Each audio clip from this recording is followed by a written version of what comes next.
صرف 3 آیتیں، لیکن اس سورہ کی اہمیت اتنی زیادہ ہے کہ جس کا ذکر آج آپ کے ساتھ بانٹوں۔ کسی بھی صورت یا کسی بھی آیت کو اگر ہمیں سمجھنا ہے، دیکھنا ہے، تو اس کو 3 انداز سے دیکھا جا سکتا ہے۔ ایک تو یہ کہ سورت کے یا آیات کے لفظی معنی کیا ہیں، کیونکہ قرآن عربی زبان میں نازل ہوا، اور ہم اگر عربی دان نہیں ہیں، عربی نہیں جانتے، تو بے شک ہم کو سہارا لینا پڑے گا اس بات کا کہ وہ آیات ہماری زبان میں جس کو ہم سمجھ سکتے ہیں ہم تک پہنچے۔ تو ہم نے اس کو ٹرانسلیشن کہا۔ قرآن اس کتاب کا نام ہے جو کتنی زبانوں میں ٹرانسلیٹ کی گئی۔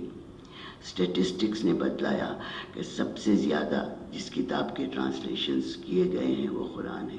اسٹیٹسٹکس نے بتلایا کہ سب سے زیادہ جو کتاب پڑھی جاتی ہے وہ قرآن ہے۔ تو پہلی منزل ٹرانسلیشن کی ہے، یعنی لفظی طور پر اب ہم اردو میں پڑھنا چاہیں تو لفظی طور پر ایک ایک لفظ کا ٹرانسلیشن کر دیا جائے، جیسے انا اعطینا کل کوثر، اے میرے حبیب ہم نے آپ کو کوثر عطا کیا۔ اور پھر دوسری آیت ہے انا شانیہ کا هو الابتر، بے شک آپ کا دشمن مفقود النسل رہے گا، ابتر رہے گا، اس کا کوئی وارث نہیں رہے گا، اس کا کوئی نام لینے والا نہیں رہے گا۔ اور تیسری آیت ہے فَصَلِّ لِرَبِّكَ وَانْحَرْ، بے شک آپ نماز پڑھتے رہیے اور قربانیاں دیتے رہیے۔ تو لفظی معنی ٹرانسلیشن سورہ کوثر کے ہو گئے۔ تو ایک سٹیج ہے جہاں پر کہ اگر سمجھنا ہے تو سب سے پہلے تو ہم کو ٹرانسلیشن پڑھ لینا پڑے گا۔ پھر اس کی اہمیت، اگر اس سورہ کی یا ان آیات کی اہمیت دیکھنا چاہیں، جاننا چاہیں، تو ہمارے لیے ضروری ہے کہ ہم یہ معلوم کریں کہ یہ سورت نازل ہوئی تو کب نازل ہوئی، کیوں نازل ہوئی، کس وجہ سے، کیا حالات تھے، اس کا ہسٹوریکل بیک گراؤنڈ کیا تھا۔ تو شان نزول کے بارے میں آیتیں نازل ہوتی رہیں، جبرائیل امین لے کر آتے رہے، رسالت مآب تک پہنچاتے رہے۔ تو یہ جاننا ضروری ہے کہ کن حالات میں، کن واقعات میں، کس طرح یہ آیات نازل ہوئی۔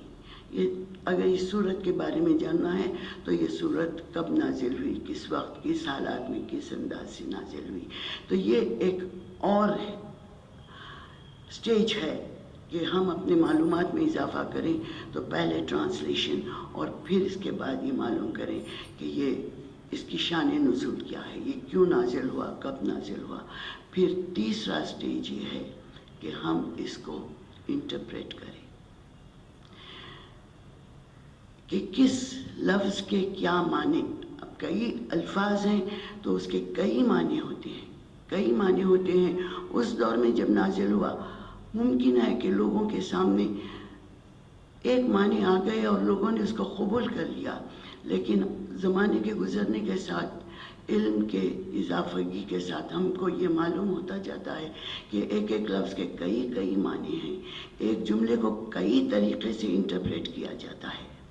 تو انٹرپریٹیشن کی بہت بڑی اہمیت ہوتی ہے۔ تو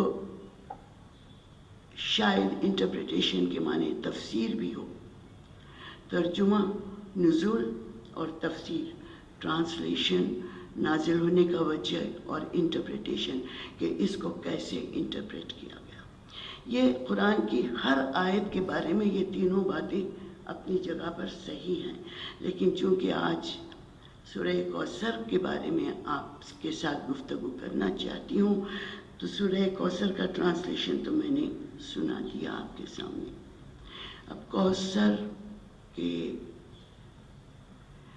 شان نزول کے بارے میں 2 جملے کہہ دوں، ایک صلوات پر۔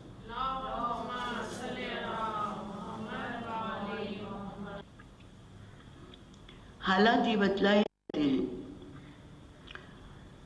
مفسرین نے اس بارے میں یہ بات لکھی کہ جب رسالت مآب نے اسلام کا اعلان کیا، یا اس سے پہلے یہ کہوں کہ جب جب کسی نبی نے آ کر اپنے دور کے لوگوں کو